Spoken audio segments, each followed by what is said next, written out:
Good afternoon. We are here today on the occasion of the 6th edition of the Week of the Italian Cuisine in the World.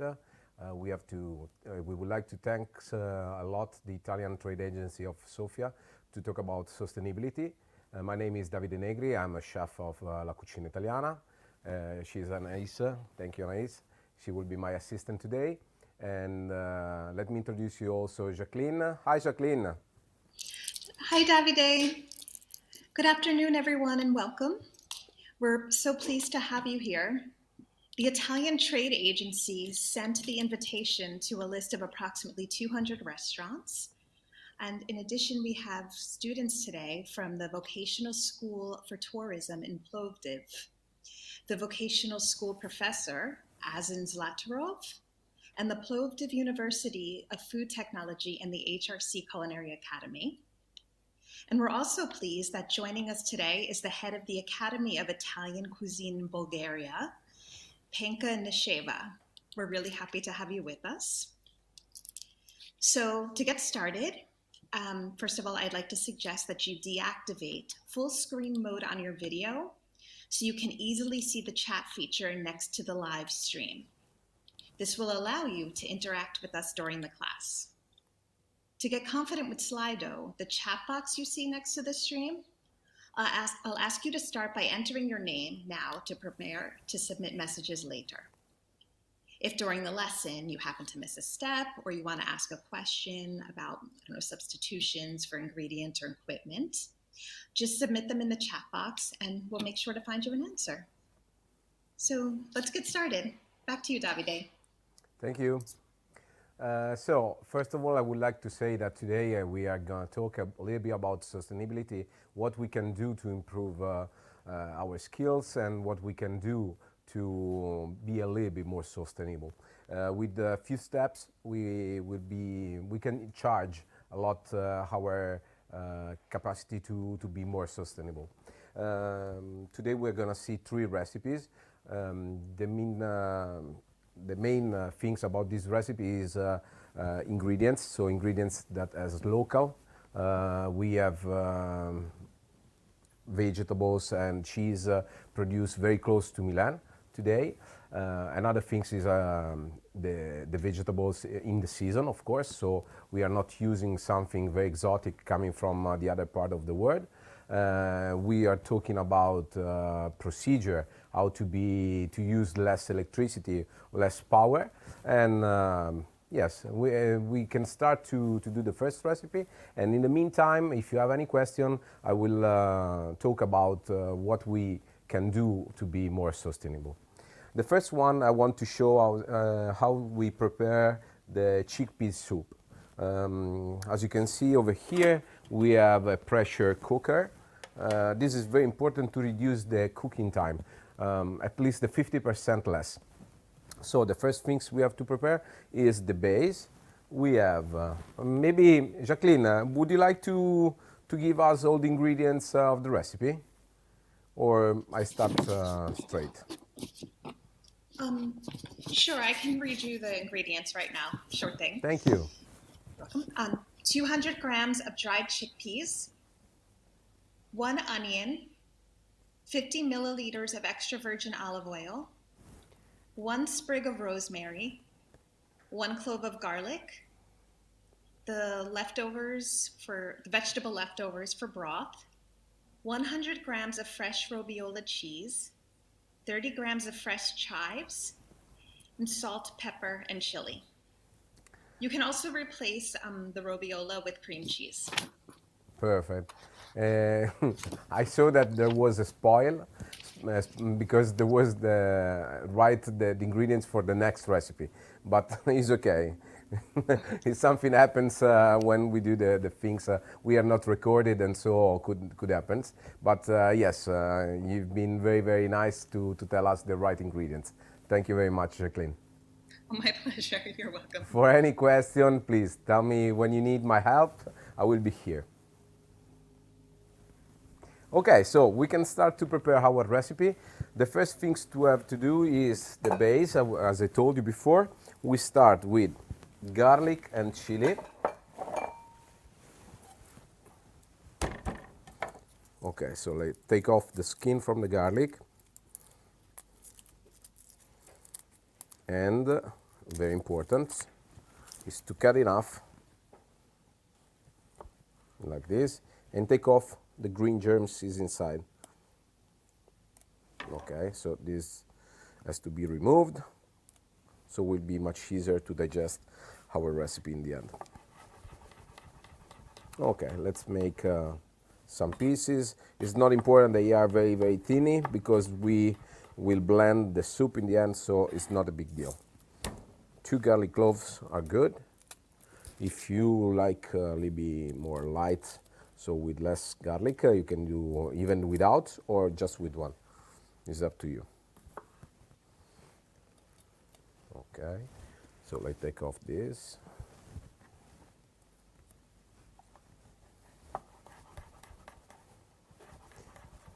Fresh chili peppers. Up to you. If you like very spicy, you can add a little bit more. If you like mild, you can have less. Okay, and let's take an onion. We don't throw it away. This usually is considered garbage. Okay, the skin and this part over here from the onions is not.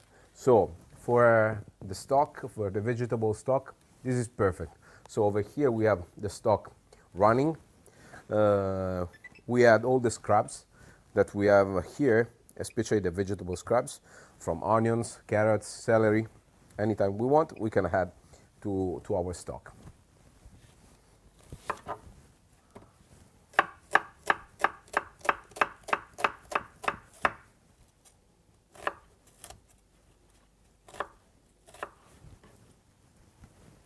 Okay.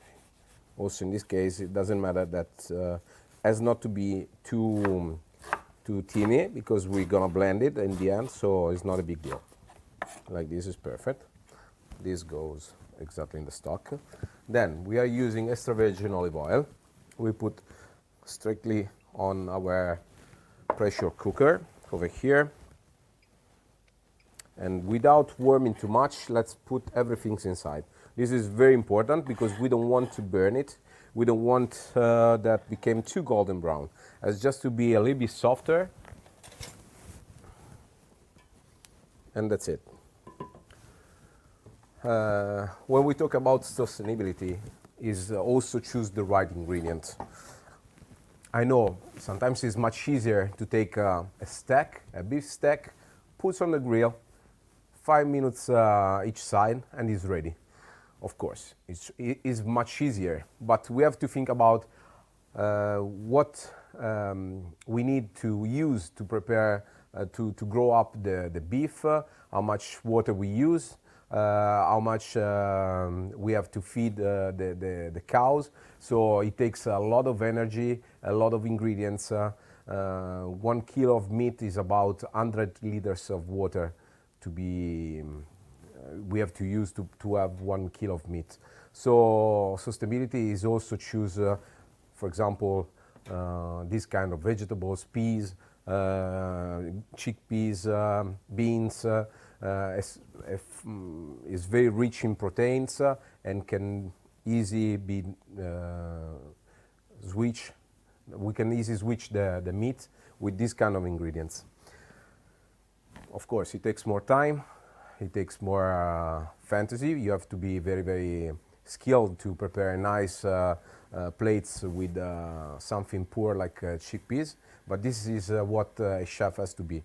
So make your own passion to prepare something very good with some ingredients like this one that are poor, that are not so tasty, like the meat, for example. But this is the challenge. If you want to be sustainable, we have to do something like this. We have to do the right choice. Okay. The onions is roasting, very gentle, with the other ingredients. When we see that became a little bit softer, is ready, and we can throw inside the chick. The chickpeas are put in cold water for 12 hours, and then we strain it like this, like you can see.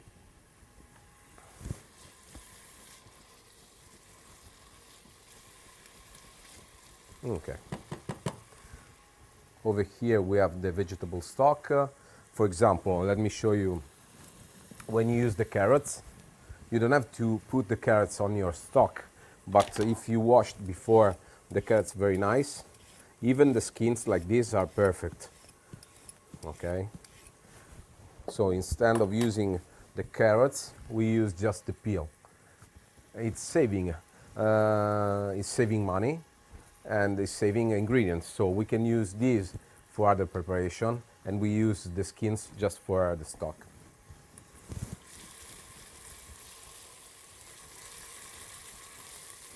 Okay. If you want, you can add even a little bit of rosemary, like this. We have to work on the flavor, on the perfume. So fresh herbs, nice spice, nice ingredients like onions, like good olive oil, extra virgin olive oil, Italian good olive oil. Of course, you have to choose the ingredients that you have close to you and in the season where you are. So especially in winter time, even here in Italy, is difficult. We have to work. We have to improve our capacity to use the right ingredients. Of course, it's much easier to use tomatoes.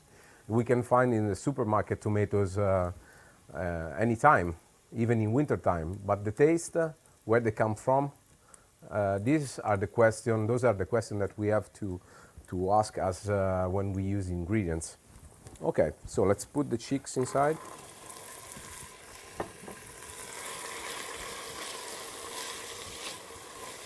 Okay, let's roast it for 1 minute. Okay, then we have to cover with the stock.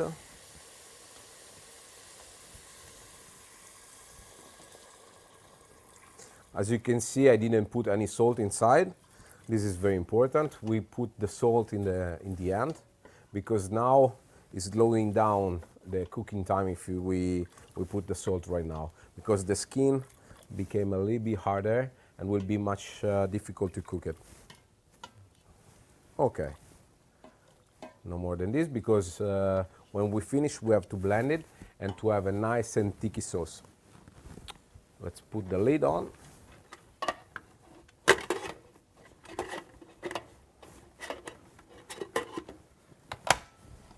Okay, this is ready. Okay, now let's put this on the back and keep it cooking for about 20-30 minutes instead of 1 hour, 1 hour and 20 as usually takes. And that's it. So we see later when we are ready with this. Okay, nice. Please put this on the back, and this as well. We keep this here for later.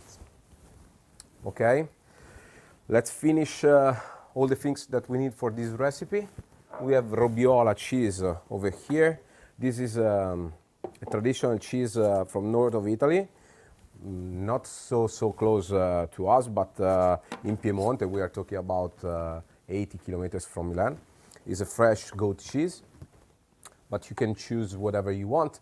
A soft cheese is okay, because we have to put on top of our cream when we finish. We using fresh herbs like chives.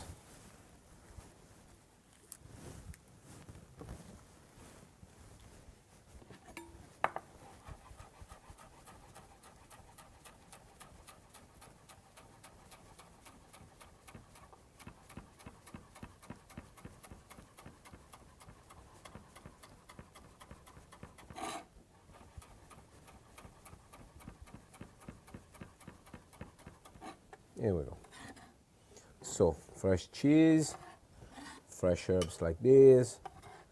See, I don't have even to cook this kind of recipe. So when we talk about sustainability, is also choose things that are not to cook too much, because if you have to cook for 3-4 hours a stock, a beef, like a stew on a fire, it costs many hours in energy, and that is something that now we have to reduce. Of course, sometimes we can do it, but once it's like the red meat. The red meat, for me, I'm not vegetarian. I like the red meat, but sustainable is eating the red meat once a week, not 3, 4, 5 times per week or every day. Okay, extra virgin olive oil. A little bit of pepper and salt.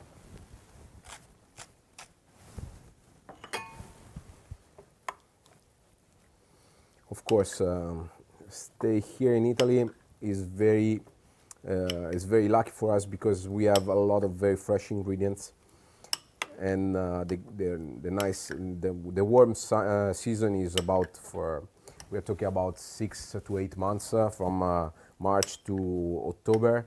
We have a warm season, so it's much easier to find fresh and nice ingredients, of course, compared to, for example, north of Europe, where it's a little bit harder to have this kind of ingredients. I know we are very lucky. And as you can see, the secrets of the Italian cuisine is not the technique, is not long preparation, but use the fresh and good ingredients. Okay, let's keep this on the side. So when we have ready the chickpeas soup, we can finish with this cream cheese on top. Okay? So Jacqueline, we can start with the second recipe in the meantime, or do you have any question? I don't have any questions at the moment, Okay, so I think cool. we can move on to the next recipe. Perfect. Okay, so we can make the dumpling, bread dumpling. Great. I'll take everyone through the ingredients. Sure. Like one more time, just Yes, because they saw before, but we didn't tell them, so we can recap. Maybe we can tell them once again. certainly, yes. So it's going to be 300 grams of grated stale bread, 100 grams of durum wheat flour, boiling water to taste, 50 grams of pecorino cheese, salt, extra virgin olive oil, garlic, 1 lemon, 1 glass of white wine, thyme, 4 artichokes, and 200 grams of turnip green stems. Very, very good. So now we see how to clean the artichokes and how to prepare a stock with the leftover. So here we have the artichokes that are from season.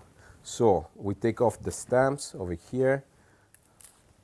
This part is pretty good, but has to be cleaned. Okay, so we have to take off the part on the side and keep the heart from the stem of the artichokes like this. Okay, so we can use the garbage, the leftover.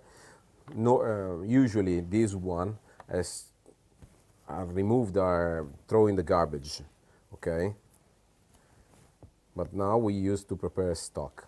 Okay, this part over here is very good. If we take off the external part, the inside, the middle is very nice. For this, let's put in cold water with the last of the artichokes, and we are making a stock with this.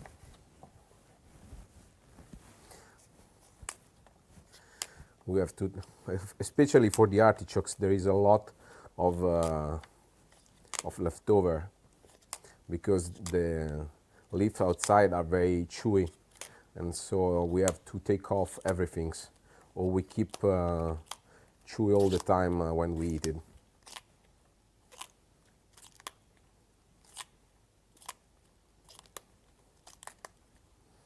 Okay, so instead of using maybe beef broth or beef stock or chicken stock to cook the artichokes, we use an artichoke stock.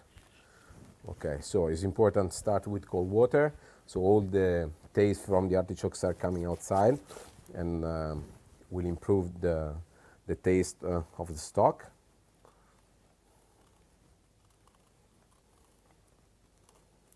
Like this.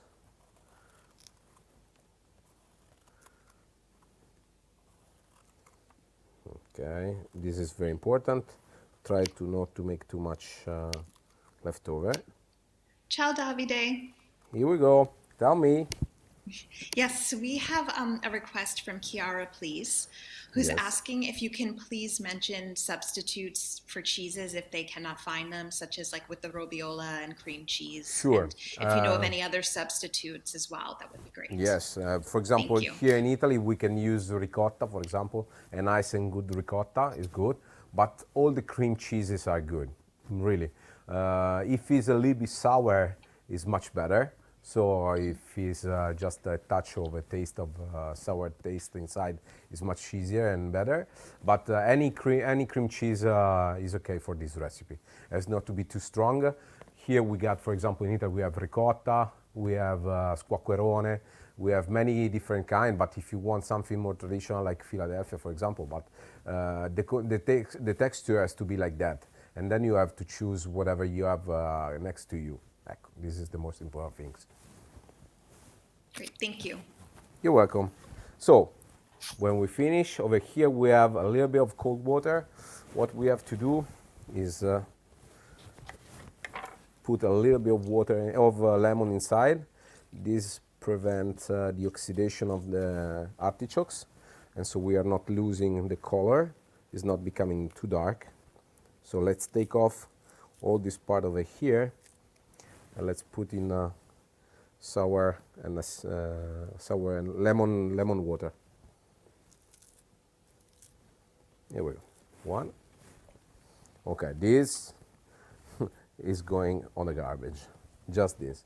So this is what we have to throw away.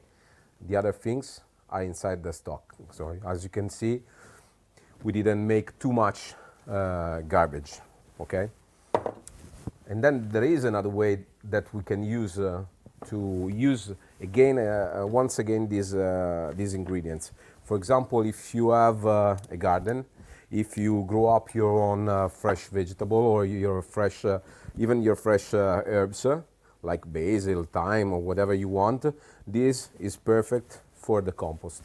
So you can mix a little bit of this garbage over here with some soil, mix together, and you have a perfect compost for your garden. It's important to use just vegetable, so the compost has not to be done with meat or fish, just vegetable. If you want, you can add even the eggs shells, is okay. And mix it together. You keep it for 3-4 months like this, and you have a perfect compost for your garden.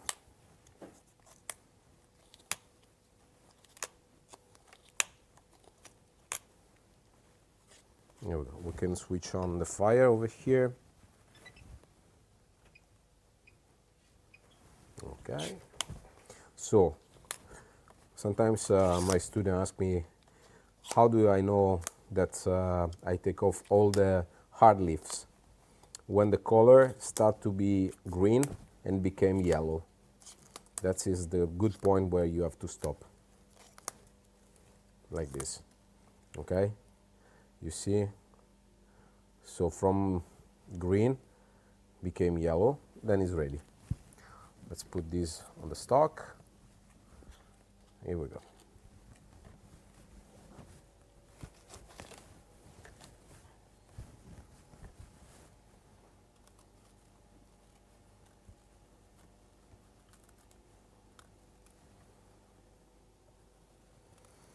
This part is very good, so we have to take off as less we can about this part of the artichoke.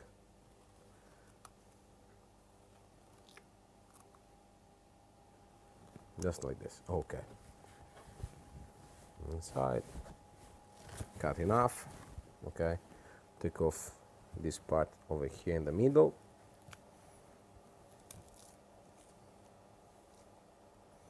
And put in water with lemon. That's it. Okay. Ciao, Davide.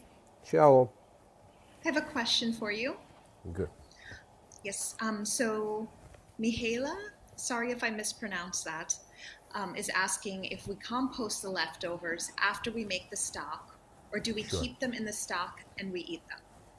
No. What we use for the stock is we cannot use in other way that is not the stock. So when we finish this, we use all the liquids inside. What remain can be part of the compost, that's for sure. Okay, so I finish, I let it become cold, I strain everything, and I put the leftover inside the compost. Okay. Thank you so much. You're welcome.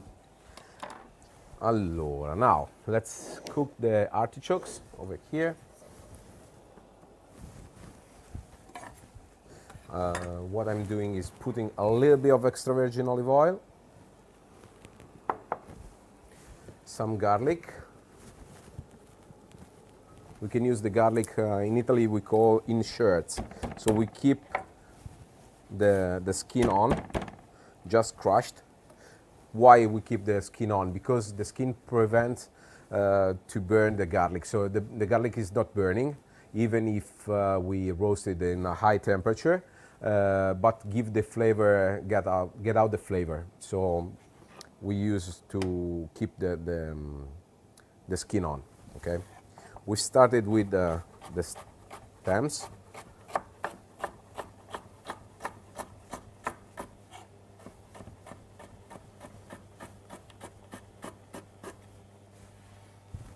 Switch on this. Very good. Okay. Some fresh herbs. We are using thyme over here. So garlic, extra virgin olive oil, and thyme. Okay. Let's put also the stems over here and start to roast it. This part is a little bit harder than the artichokes, so it takes a couple of minutes more. So we start with this. In the meantime, we can cut the artichokes.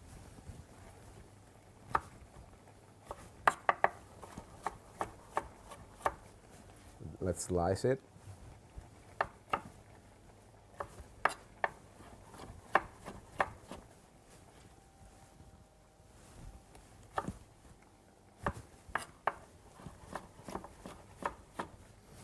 Okay. So in the meantime we are cooking, we can talk a little bit about sustainability. What we can do practically to be more sustainable. We talk about the cooking time, but is also about choice. What we choose. For example, if we choose organic ingredients, that is something that we can do. Choose the right packaging. So the packaging has to be recycling, not plastic, not something that has to throw away in the common garbage, but something that can be once again another package. This is our choice. So especially in the restaurant business, not use a small portion, small packaging, but use bigger packaging, because is very clear that if we have 1 kilo split in 4 packages, is much more than one in one package. Okay, so this is another choice that we have to be more sustainable. Okay, so the artichokes is roasting, the stock is boiling. Of course, a stock like this doesn't take too much time to be ready. In 20-25 minutes is ready. It's very rich in flavor, in artichokes flavor. So for this recipe is very nice.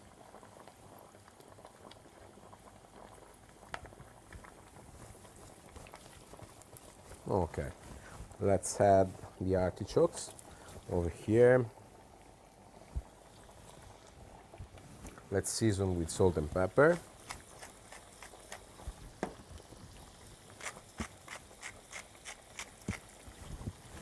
Okay, we have to roast it for a minute, and let's season. Season with all the ingredients, so with the fresh herbs, the garlic, and all the things.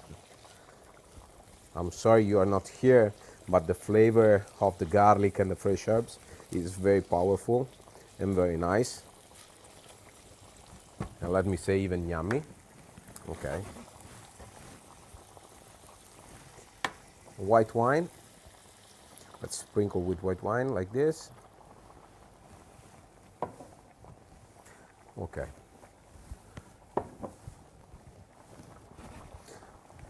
When the white wine is completely reduced, let's add the stock. And let's cook this for about 10 to 15 minutes. So when we see that the artichokes became tender and soft, they are ready.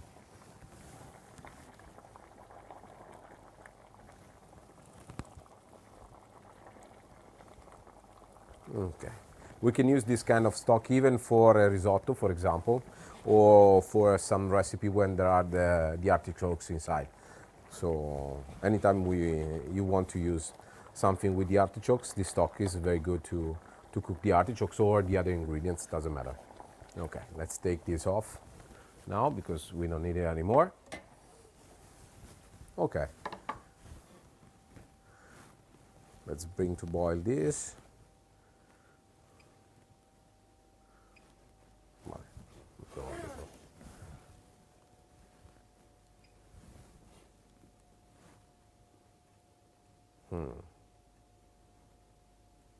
Is working? Is not working? Vabbè, sembrerebbe. It looks like it's working. Looks like. Va bene. Poi. So, now we have to cook. I call these broccoli rabes. I think they are called also turlip, right? And we are using the leaves for another recipe. So usually the pressure part, the most nice part of this this vegetable is this one.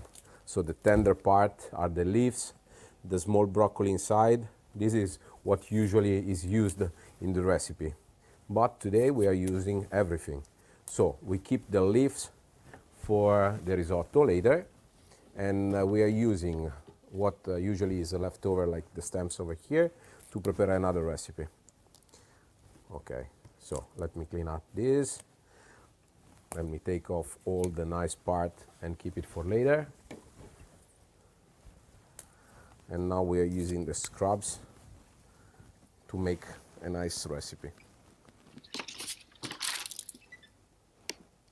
Ciao, Davide. Ciao. I have a question for you.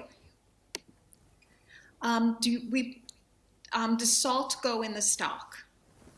Usually I don't. I don't because sometimes happen that the stock is reducing a lot, and it could be a little bit salty if I put already the salt inside, especially if it's boiling for a long time and you keep on a fire.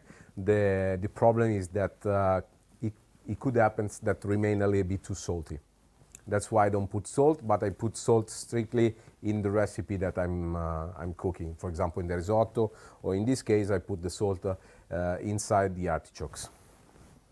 Great, thank you. You're welcome.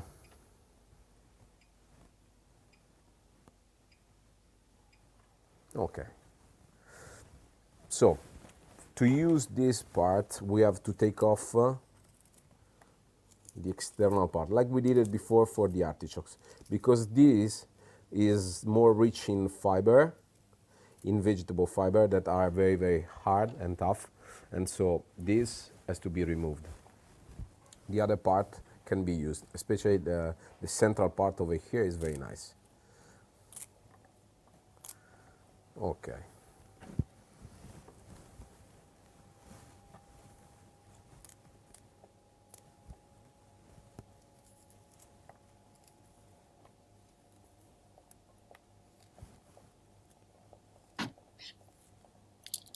Ciao, Davide.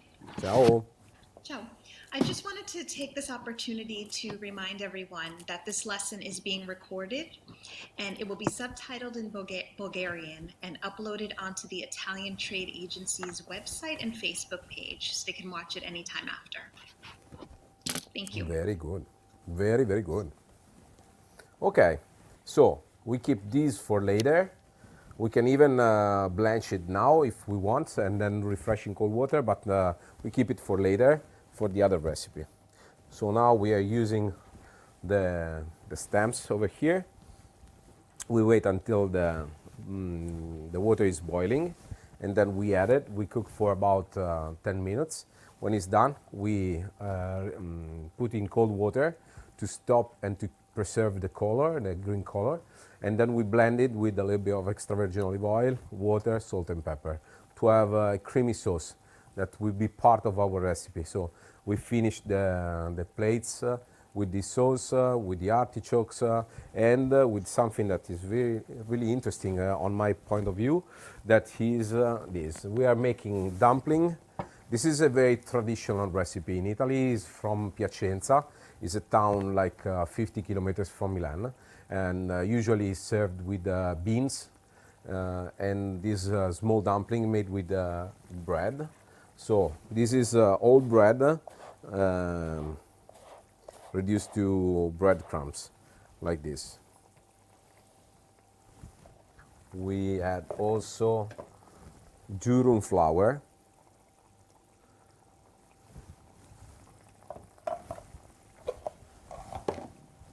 salt,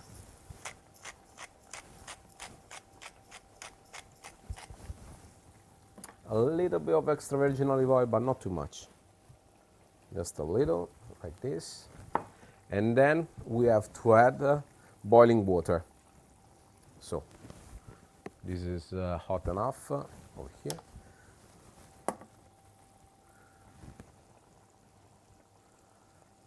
Okay, we start like this, and then we see if it's enough or if we need a little bit more.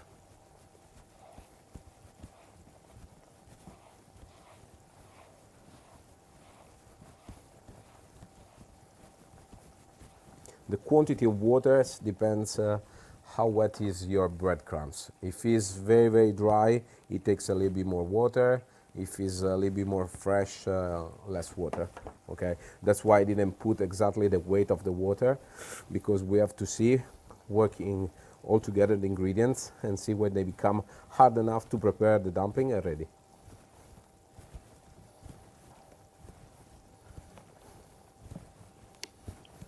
Ciao, Davide. Ciao. So I have a question for you. Go ahead. How hot is the olive oil when they prepare the artichoke? Is it the same as for frying or for less?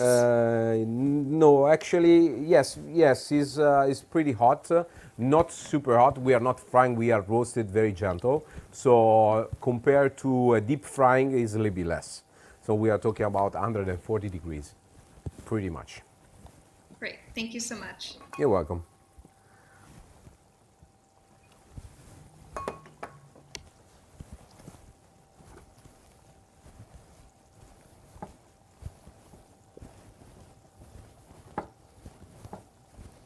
Okay, almost ready. As not to be too hard, because if it's too hard, it will be very difficult to prepare our dumpling, but not too soft, because same thing. So the consistency has to be something that you can easily work with your hands.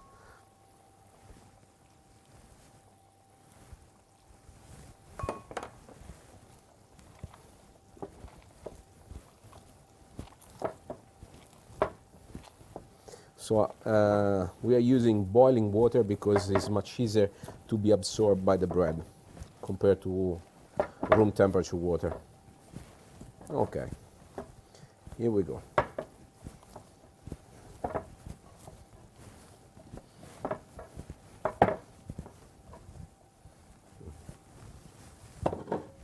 So this is how to be our, let me work a little bit more.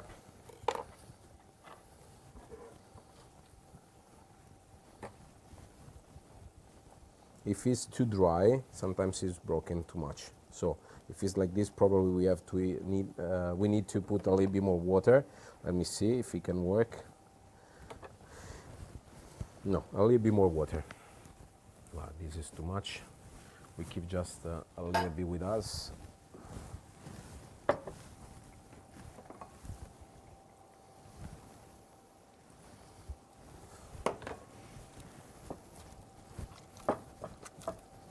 Okay.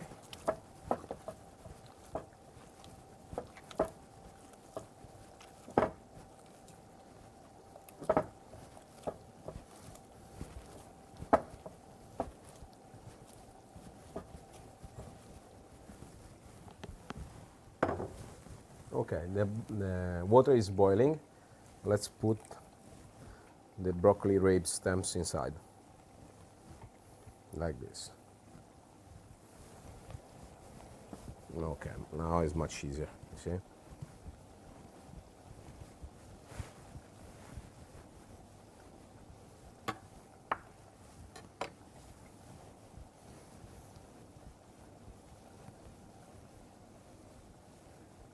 Okay, even the form that I'm giving now is very traditional.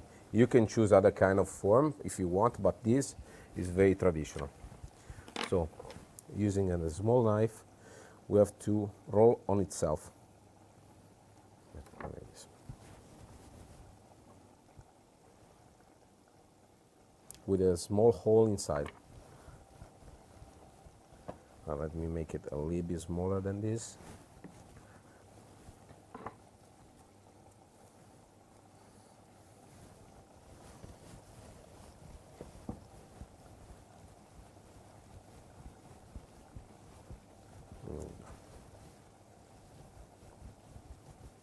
Okay.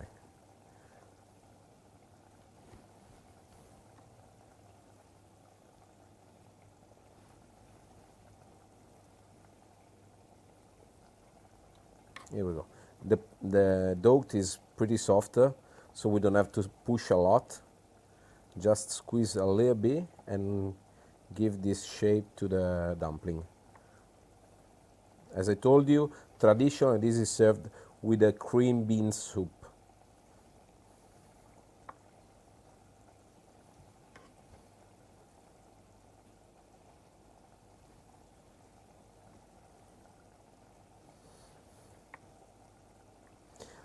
So this recipe is just an excuse to show up how to use the leftovers. So I have bread, I let it become dry, and then I blend it to have breadcrumbs, and I can use the breadcrumbs, the base for this recipe, for example.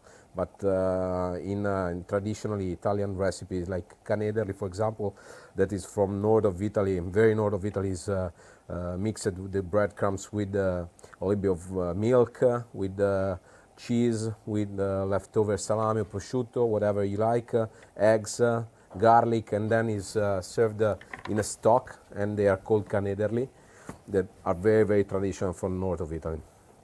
So this is a way to reutilize the ingredients once more time. Ciao, Davide. Ciao. I have a request, please. Yes. Ogi, I hope I said that correctly. I apologize if I mispronounced your name, is asking if it is possible to see the pot to see how much is boiling, like, Yes, sure. or more, for Allora, both the both artichokes of and the them stems. are, yes, the stems are boiling pretty hard, so it's boiling water, very hot.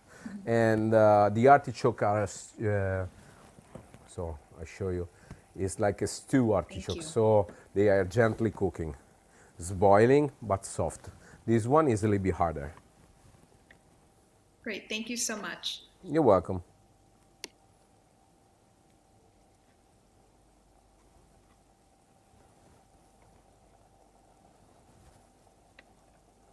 Okay, well, now we prepare just one portion. That is enough, but it's okay.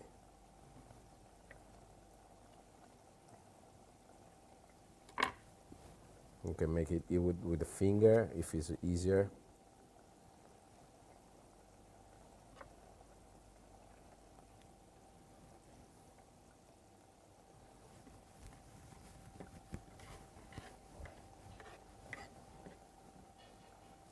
Okay, let me make a little bit more so we have a nice portion to serve.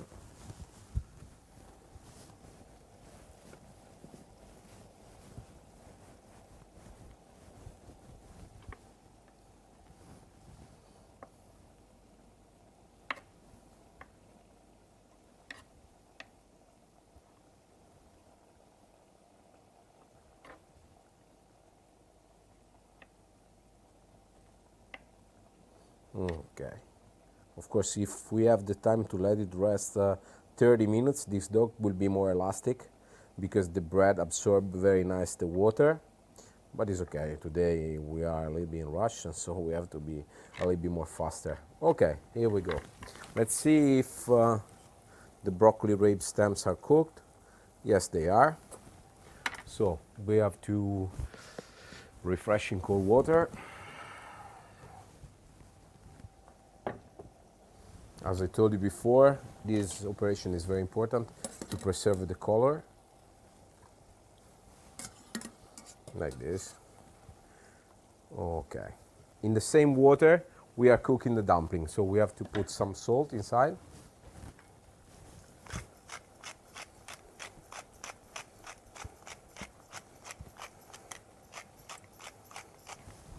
Here we go.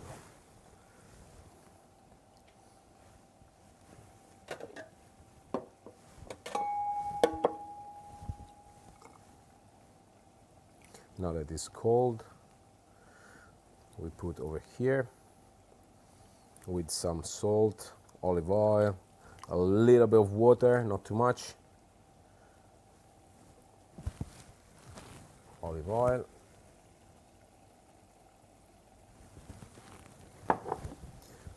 Pepper, salt. If you like fresh herbs, you can add basil, for example, parsley, whatever you like. Okay? Dopo mi porti uno stracciotto che diamo una pulita. Okay. A little bit of boiling water, so we keep it warm, like this. Ciao, Davide. Ciao. I have a question, please, from Ogi, Okay. who's asking if they can use whole broccoli if they don't have stems. Of course, absolutely. We would like to show you how to use the leftover. So that's why we use this. But if you have all the broccoli rabes, or instead of the broccoli rabes, you want to use the broccoli, the regular one, you can add it. Or you can do exactly what what I've done before. So you can keep the flour, the green flour for a recipe, and you can use the stem from the broccoli to prepare this kind of sauce. It's up to you, but we would like to show you that with a little bit of creativity and skill, you can use even the leftover to prepare something nice. That's the only things. Great, thank you so much.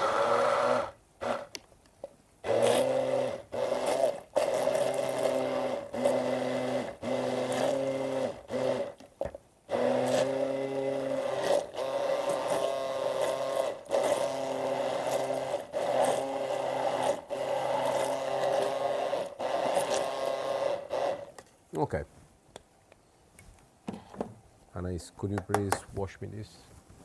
Thank you. Okay, so this is our cream. If you like, you can add some garlic over here. You can add a little bit of anchovies if you like it to give a salty taste. It's up to you. Anything you like, you can be added. Our goal is to show you that with a little bit of fantasy, you can really prepare something nice with the things that before you were used to put in the garbage. Okay, the artichokes should be almost ready. Yes, they are. Okay, so we can put the dumpling in the water.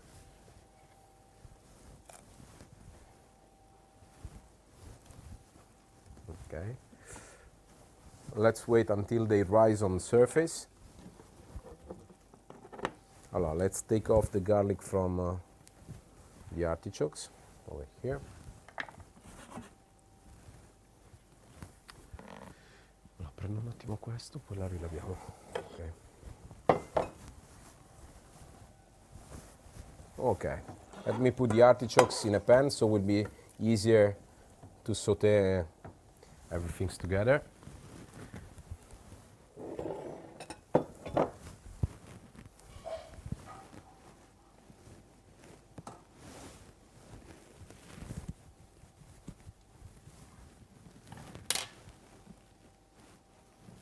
Okay, okay, I would like to show you, I don't know if you can see, but they are on the surface, the dumpling. So that means they're ready. Let's move these from the pot to the pan.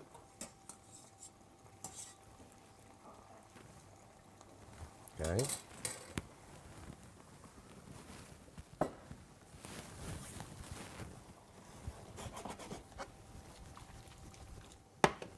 Okay, we add our cream also, and let's finish with pecorino cheese.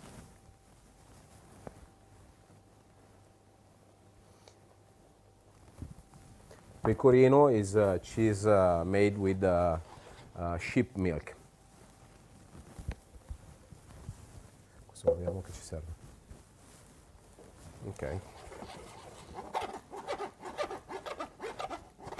Okay, let's finish, let's reduce a little bit the sauce in a pan, and then we are ready to serve it.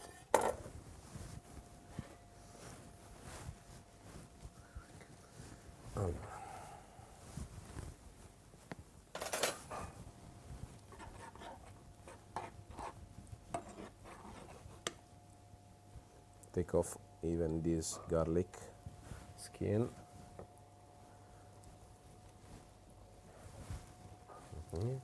The thyme, take it off.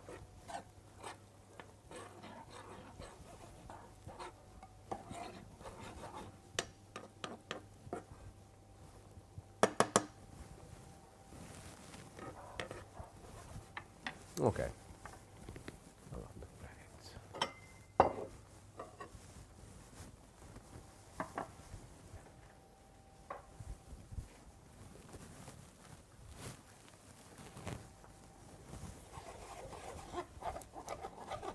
Now that the cheese is melting inside, become creamy, and even the starch from the dumpling is making a little bit creamier the sauce.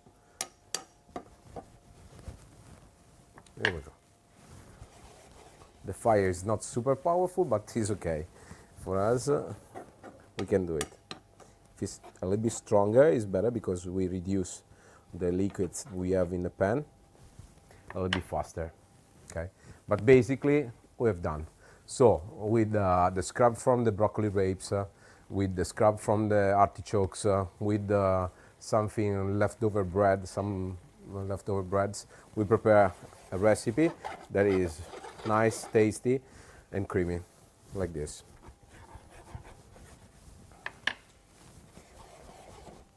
Okay, let's put this in a plate.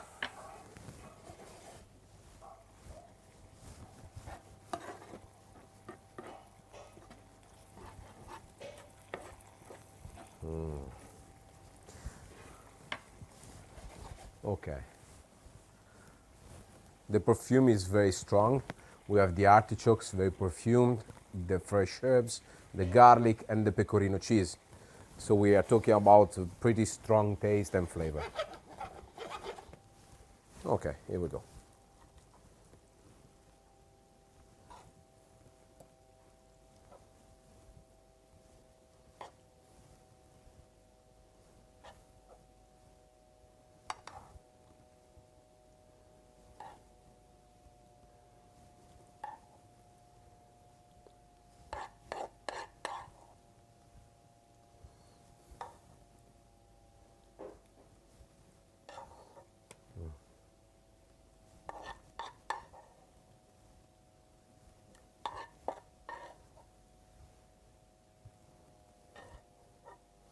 Here we go.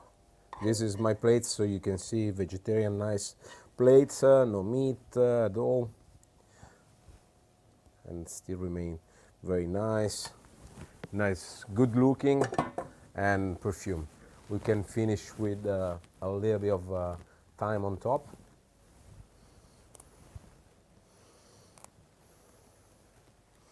Okay, and a gentle touch of extra virgin olive oil, raw, like this. If you like black pepper, why not? I put a little bit of black pepper on top. Here you go. Ho spostato.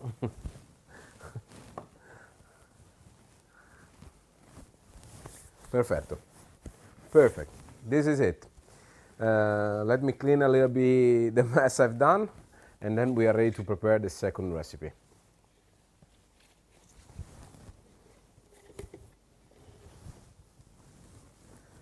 Ok, allora sposto un attimo questo. Allora, a nice thing. Please keep this for a second to me. Okay.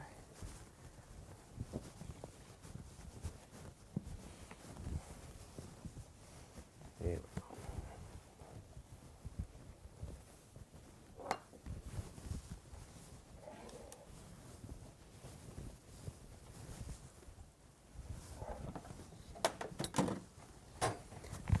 Okay, for the second recipe, Jacqueline, would you please tell us the ingredients for the risotto? Sure thing. The recipe is risotto with turnip greens and crispy stale bread. And you're going to need 320 grams of rice, 400 grams of turnip greens, one shallot, 1 glass of white wine, vegetable broth, 100 grams of Bella Lodi or aged cheese. Davide can talk a little bit more about that once he starts cooking. 100 grams of butter, 100 grams of stale bread, and 30 milliliters of extra virgin olive oil, as well as aromatic herbs to taste and some salt and pepper. Si vede? Questo. Finito il tavolo. Okay, thank you very much. So as I told you before, we are using vegetable stock. For example, also in this case, we are using the shallots. So the skin from the shallots is going strictly inside the stock. Okay.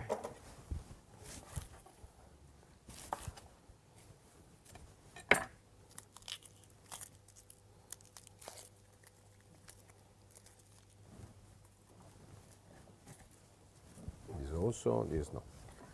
Okay, we make the basis this.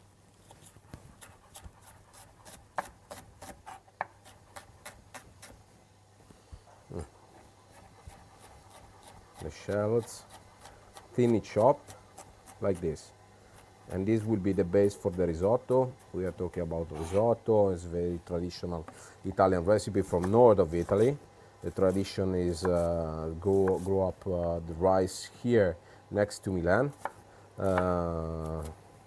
in all this north area. It's very traditional. So the pasta, the dry pastas, you know, like spaghetti or whatever, is traditional from the south of Italy. The risotto is more traditional from the north of Italy. Okay. We have over here the broccoli rabes. We keep it before. So this is the nicest part and the tender part. We are using this and we are cooking exactly in the same way we did it before. So let's blanch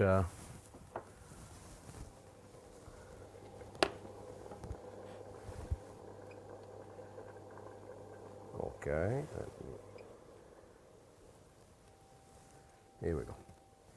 So this is going on the stock.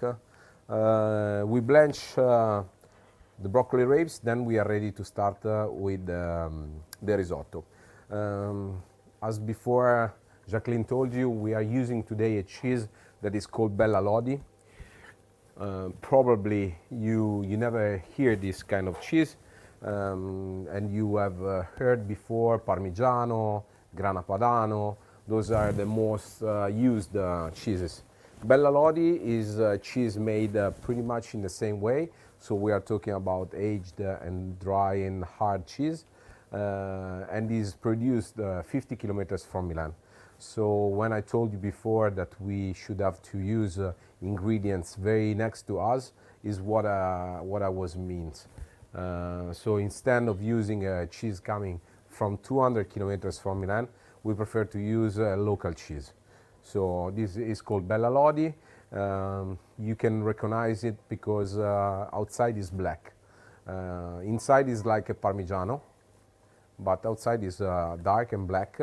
And the taste is very nice, it's very tasty, so a little bit salty, and it's perfect when you cook risotto, when you use this kind of product, especially because risotto born in Milan, and we have to use something that is very close to Milan as well.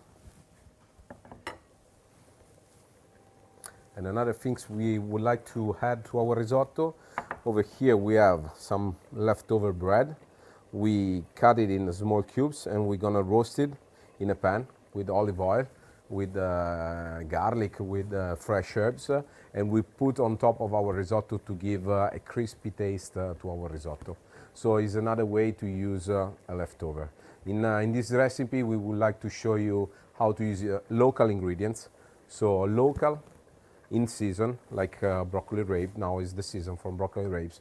Local products like Bella Lodi, so something close to us, and some leftover over here. So in one recipe, we would like to put all the things we are talking about. So how to be sustainable in a recipe, okay? So it's vegetarian, no meat, just vegetable, few products, local products, and some leftover. Ciao, Davide. Ciao. Ciao, I have a question for you from Ogi, who's asking, when we use shell for stock, is it a little dangerous, especially when it is coming from the market and they use preservatives and fertilizers, which usually stay on the skin? How would you clean it so that this is not an issue?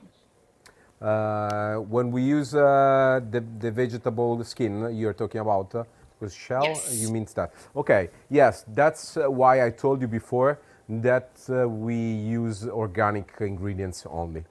It's not just because we want to use the skin, but is another way to reduce our footprint. Because if they are not using chemical products in the soil, of course, and we choose the ingredients without any chemical products in the soil on the vegetable. Of course, it's much easier for us to use even the skin outside, and of course, we are not making any pollution in the soil or in outside. So basically, that's why I told you before that it's very interesting and very clever to use organic, even if it's a little bit more expensive, but is what we would like to do. So use just organic ingredients. Of course, you have to wash it very well when you use it, but that's obviously. Great, thank you so much. You're welcome. Questa pentola non va, e allora mettiamo questa. Allora, this is not working, so let's change the pot and put this. I think this is too small. Okay. Allora, let's put on a side our stock because it's basically is ready. So let's keep on a side. We're using later. Anais, can you give me the pan, the short pan?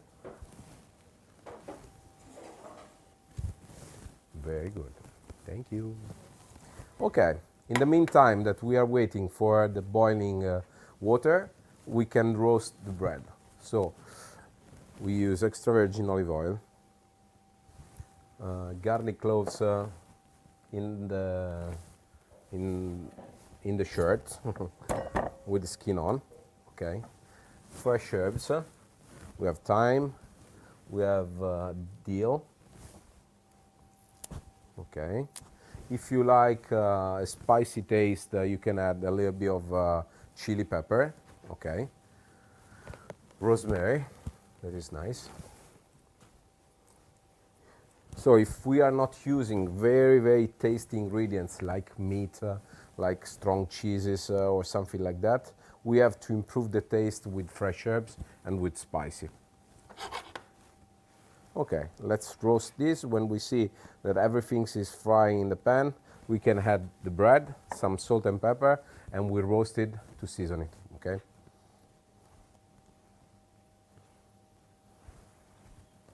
There we go. Start to warm up. Even the water is almost boiling over here. We're ready.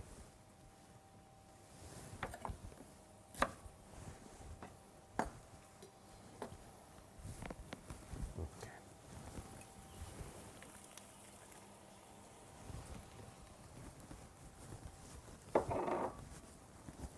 Salt and pepper.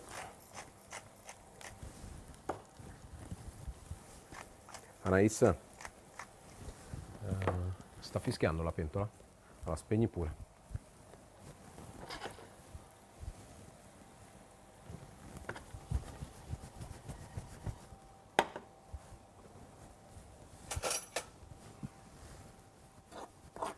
Okay, good. Let's put the broccoli rabes and let's cook it.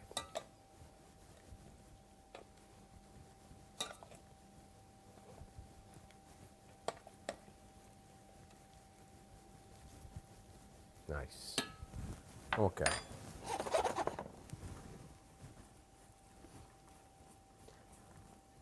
Basically, those are like croutons, okay? But it's nice because we want to make something crispy and put something crispy on top of our risotto that is pretty soft, and would be nice this, plus give flavor and a nice touch to our recipe. Okay.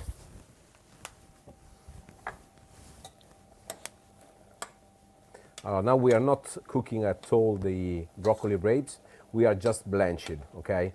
For about 2-3 minutes, no more, because we will finish to cook this inside the risotto, so as not to be completely cooked.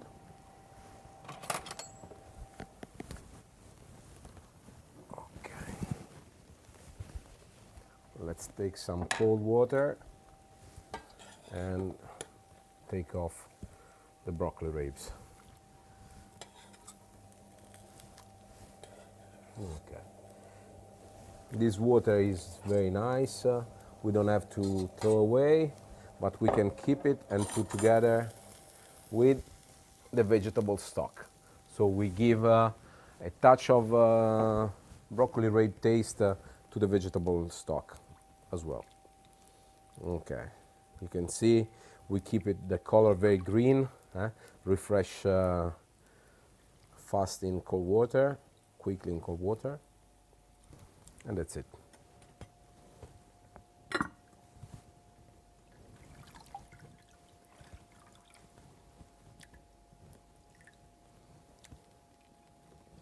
Okay, now we have all the ingredients to start to prepare our risotto.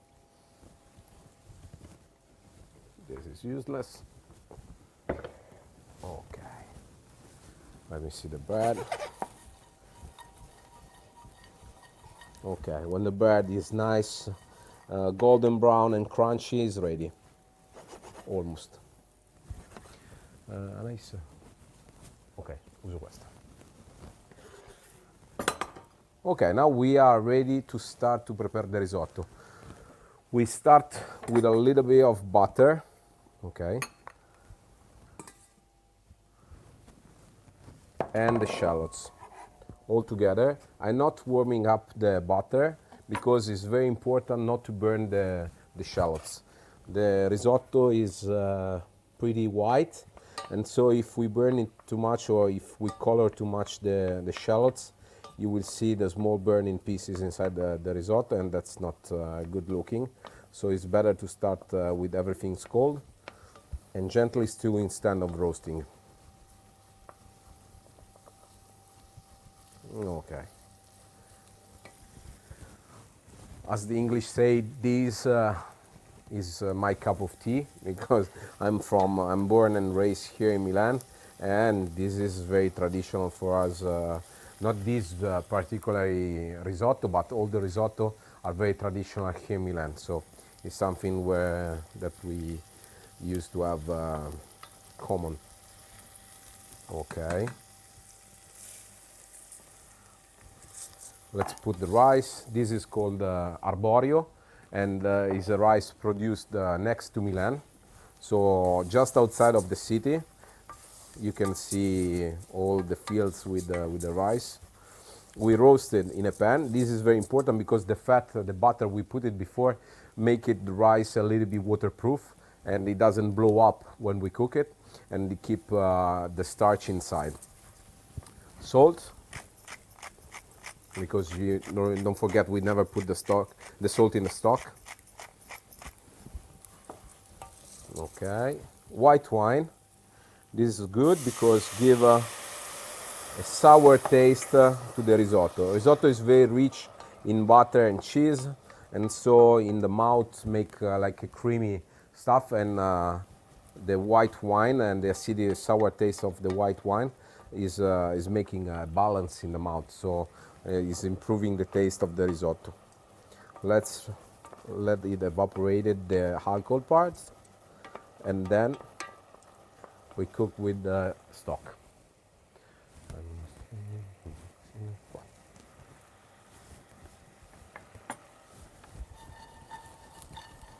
Okay. Here you go.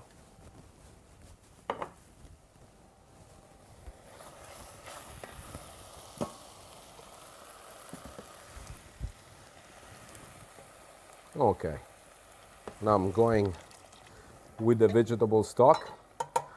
When you started, the rice has to be completely covered with the stock. This is very important because the part is not covered, is not cooking. Okay, especially the first part, the first 10 minutes of the risotto are very important, and has to be completely covered. As you can see, it's completely covered with the stock. Okay. Now, a rice like this take about 16 to 18 minutes to be ready. In Italy, we say that the risotto, especially in the north of Italy, the risotto has to be al dente. That means has to be a little bit undercooked, a little bit crunchy when you eat it in the mouth, and has to be at the wave. So you will see later what I mean when I say at the wave. So has to be creamy and softer, as not to be too hard. When you put in the plates, as not to remain hard on the plates, but as to take all the surface of the plates, but not too liquid. So the difficult part to make the nice risotto is balance the stock, so as not to be too dry or too wet, as to be creamy. Okay. 5 minutes before we serve it, we add the broccoli rabes, and the very last things we have to add is the cheese and the butter to make it become creamy. This is very important. The combination between fat, liquids, and starch from the rice make the risotto become creamy. So if it's missing something of those three ingredients, the results is not a very good looking risotto. So if it's too dry and there is no liquids, will be very, very greasy. If there is no enough butter and cheese, will be much liquids. If you don't use the right rice, for example, if you use the parboiled rice to prepare this kind of recipe, and there is no starch, the mix between become nice, but after a few seconds start to switch because the liquids and the fat doesn't combine together.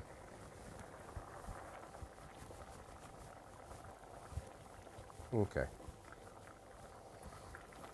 Okay, let's make, now we have to wait a little bit. In the meantime, we can see if the chickpeas are ready. Anais, can you bring me the chickpeas, please?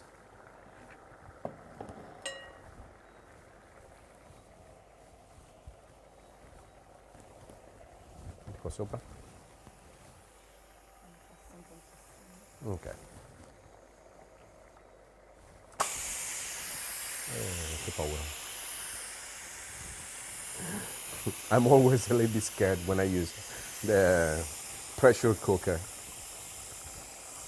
Because when I was a child, they always told me about the story about blowing pots, and so I a little bit feared about it, but now I start to pass through.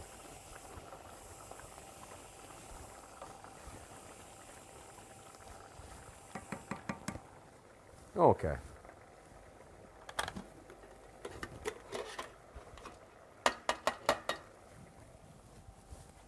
Let's see if it's cooked. As you can see, if I squeeze it, that means they are very well cooked. And instead of taking 1 hour and a half, as usually takes when you put it on a fire, in half timing is ready. So in about 30 minutes, 30 to 40 minutes is ready. What we have to do now is just blend it to have an ice cream.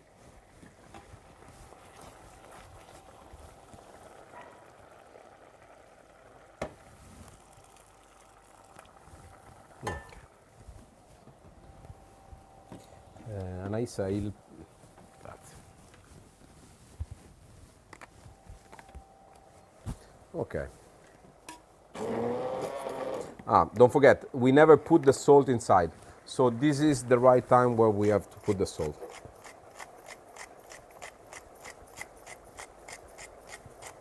Because there is the chili already inside, I don't put any pepper, but if you like, you can.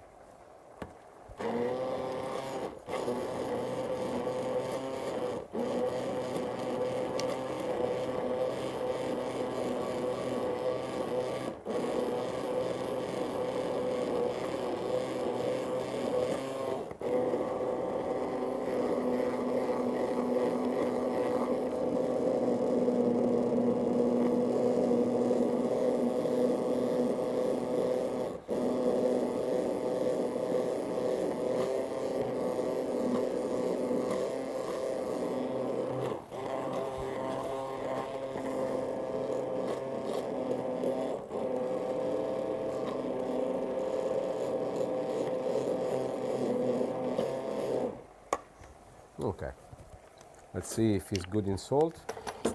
Ciao, Davide. Ciao! So I have a question for you, please, from Ogi, who's asking in regard to the risotto, how much fire you put on it. Is it Nice the question. heat level? A very good question, because it's very important. As you can see, the stock and the rice are boiling. This is very important, because if it's not boiling, what happens is that the starch outside of the rice melted inside the risotto, and it's stuck on the bottom of the pan. So it's very important that the rice has to boiling, always boiling. So even the stock. So when you put the stock is boiling to the boiling rice. Okay. So we have to keep it boiling all the time. If it's not boiling, it doesn't cook. So Great, thank you so much. especially in the first half of cooking time, we have to let it boil in very well. Later, when it become a little bit thicker, we have to reduce a little bit of fire, because often it happens that the rice is sticking on the pan. Okay, because it's reducing, and the starch losing from the rice inside the liquids start to become to be on the bottom of the pan, and is burning very easy. Okay. Okay, our cream cheese is ready. Chickpeas soup is ready. Now maybe we put, after we finish with the stock, or actually I think it's almost ready, even the risotto. Let's see. For the risotto, it's gonna take other 4 or 5 minutes.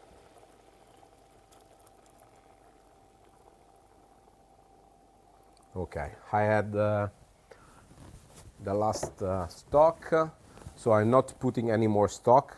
When this is absorbed, it's ready.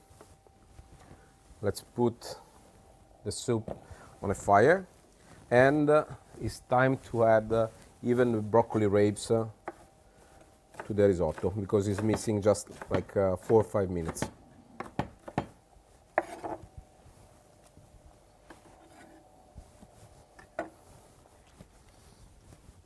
We have to finish to cook the broccoli rabes also because they give a nice color to the risotto, because especially the flowers from the broccoli rabes are melting inside the risotto and give a nice color on our preparation. Okay, I can see that the rice is ready when I squeeze it between my fingers, and I see like noodles, white noodles in the middle. Now there are like 3 pieces. That means that is undercooked. So it's gonna take a little bit more. But when will be absorbed this stock, I'm pretty confident that will be ready.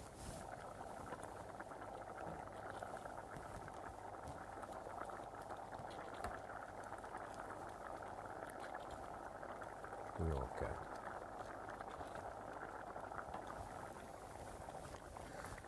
So, as you see before, we are talking about all the recipe we have done today. they are thinking about the season where we are today. So it's something very hot. We have a soup, we have a risotto, we have a pasta that is hot. So that's because we want to be involved in the winter period. So we want to be, we want to present something that is something that can be served in this period.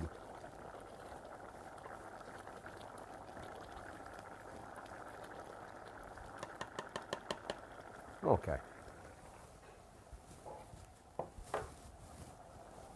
anzi questo lo teniamo, we keep this for later. Here we go.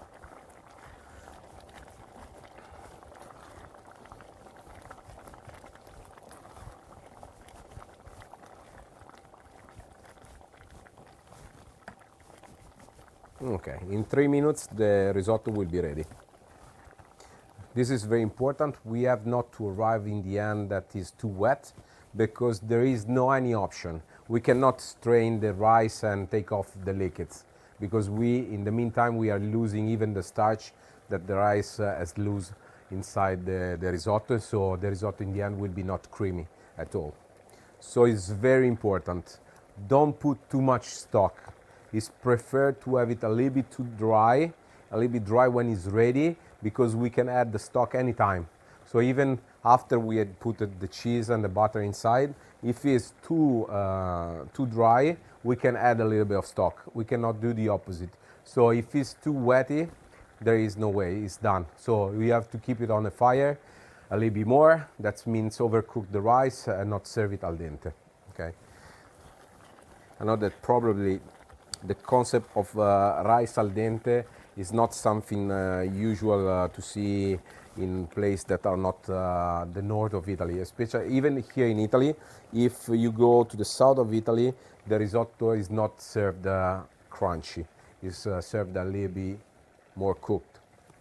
But the tradition here in the north is to serve it al dente, especially the risotto alla milanese with the saffron, with the marrow bones.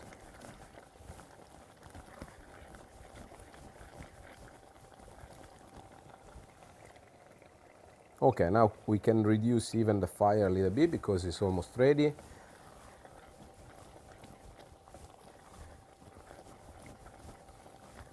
Okay, let me check for the last time if the rice is cooked.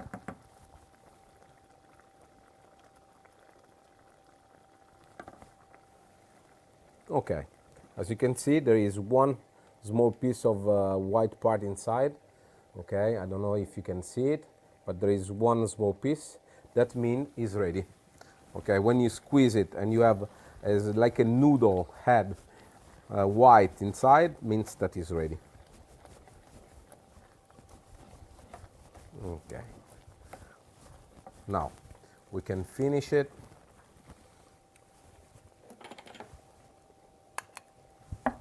Now let me see if it's soft enough. Yes. Let's take off from the fire. Okay, so I switch off the fire right now. Let's put the butter, the cheese, the Bella Lodi cheese, and we have to stirring pretty fast like this. Ciao, to make it Davide. creamy. Ciao. Ciao, sorry to interrupt you, but would you be able to move the pot a little more? Exactly. Thank you so much. You're So welcome. that we can see it better. Thank you. Okay, now I show you what I mean that the risotto has to be at the wave. So when I mix it, it has to do something like this. A wave, a creamy wave, okay? Until all the butter and the cheese are melted inside the risotto.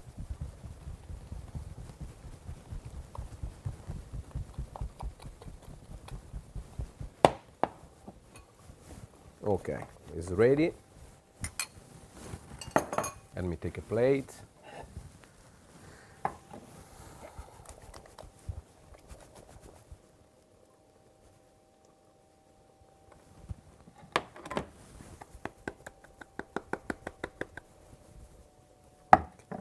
As you can see, there is no like a ring of liquids outside.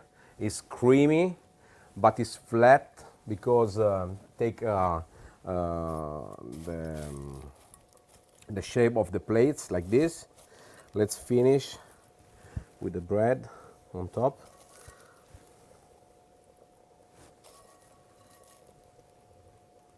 Here we go. So this is our risotto.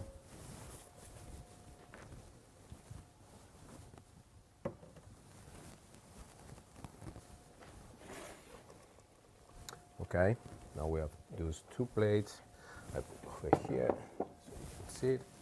Let me see the cream. Okay. We tasted before, so the cream is salty enough. We don't have to put any salt, any pepper. We are ready to serve it. Ciao, Davide. Ciao.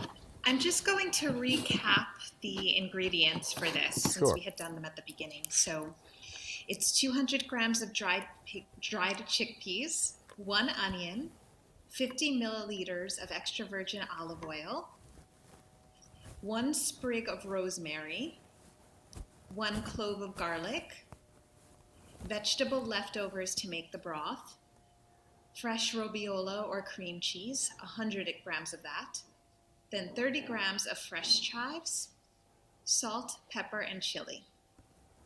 Very nice. Thanks. Okay, let's serve the soup.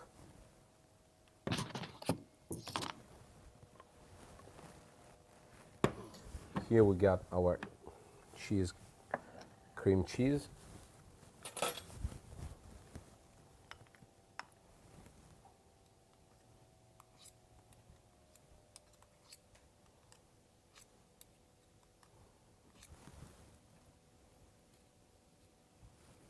Can make even two if it's falling down. We can put on top another one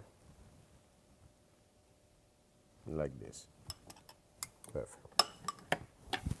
We finish with a little bit of chives.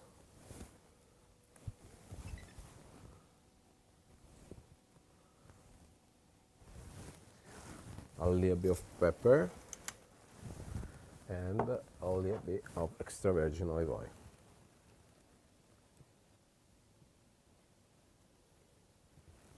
Okay.